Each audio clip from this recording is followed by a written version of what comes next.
Hey everybody, thanks for watching. Hit the bell, subscribe. We have new content coming out daily. Make sure you subscribe. God bless you guys. You would think the big story in America is Big Fannie Willis going after Donald Trump.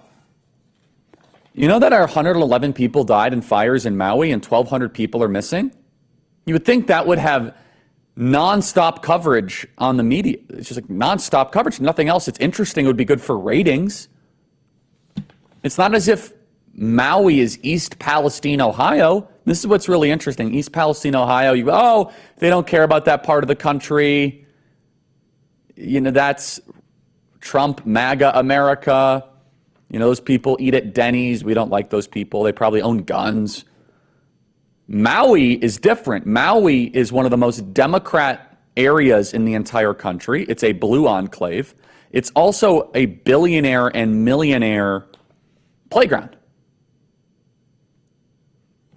So you'd think that Maui literally being incinerated, as if it's Dresden, as we covered it earlier in the week, 1,200 people still missing and over 111 people dead, on pace to become a deadlier event than the Oklahoma City bombing. You'd think that this would be a big story. Now, the left is just saying, well, it's climate change, and this is why we need to restrict carbon emissions. And then you have John Podesta lecturing us about carbon emissions. So I asked our team, I said, hey, can we just get kind of a little bit of pulse check on Maui, because we did this whole thing early in the week, which, for the record, I'll say it again, there's more to the story than what they're telling us in Maui. I don't have all the details. There is more to the story. There is something awfully suspicious going on here. From the cover-up to the lies about it, to the origination of the fire, there is something that does not look or smell right.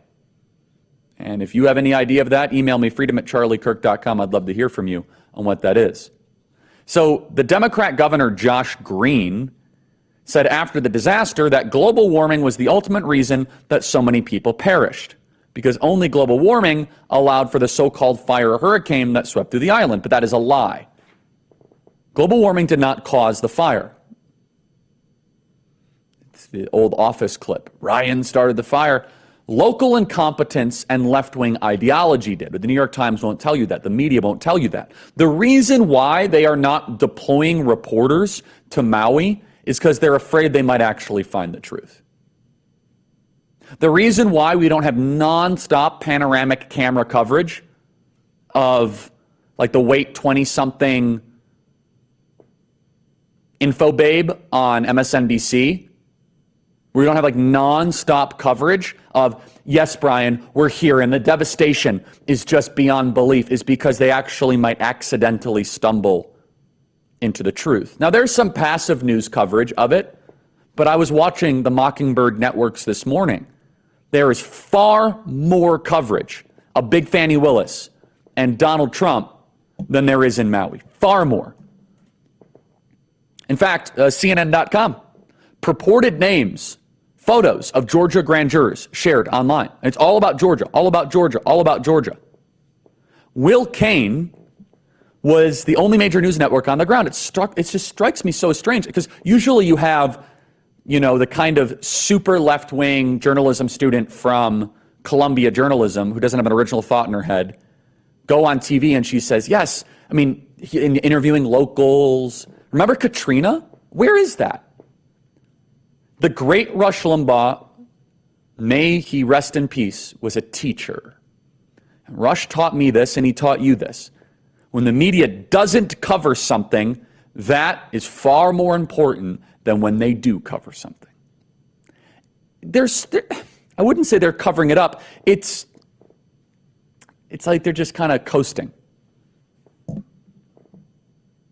And these press conferences are, it's incoherent psychobabble. Oh, we don't regret not activating the siren and the alarm.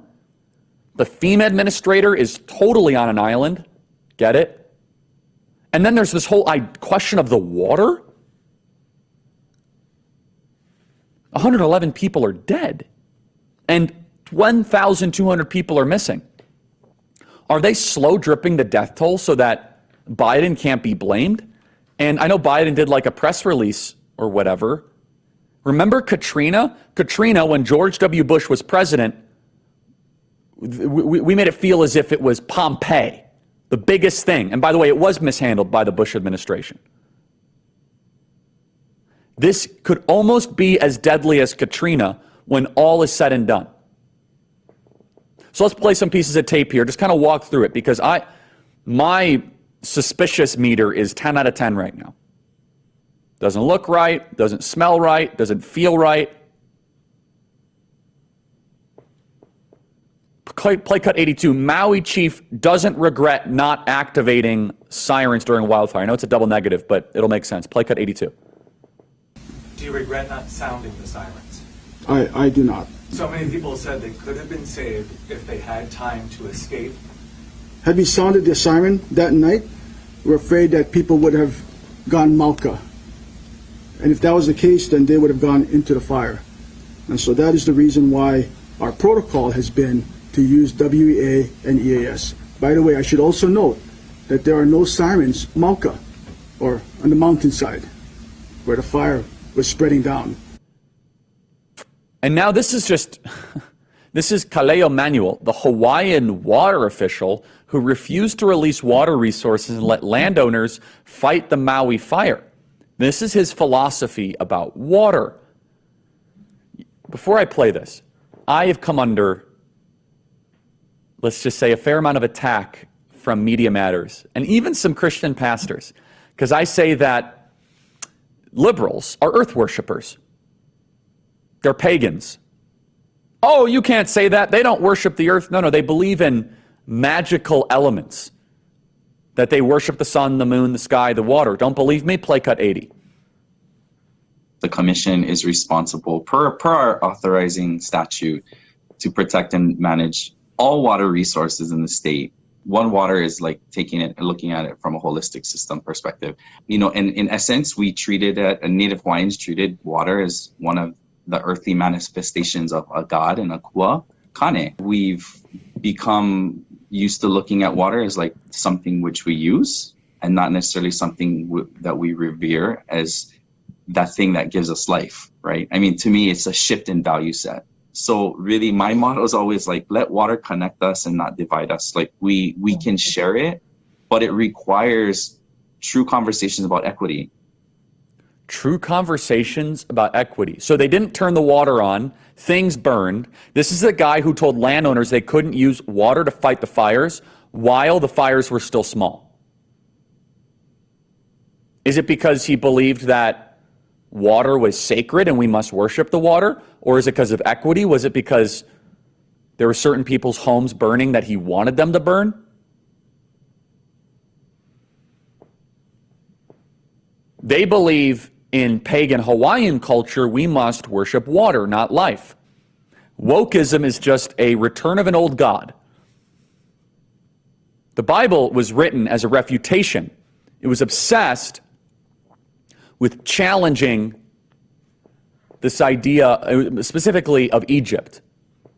This is no different. They believe the Nile was holy. And they believe water is so holy you can't use it to fight a fire. That's what he's implying here. Well, that same guy did not allow the release of the water. This is the one thing that is coming clear in Maui. And the media couldn't care less. Because I think they're afraid of what they'll find. That this is not climate change, not global warming, not carbon emissions. This is left-wing ideologues that allowed the island to burn. That there is blood on the hands of the water worshipers. Christianity broke us free of pagan slavery.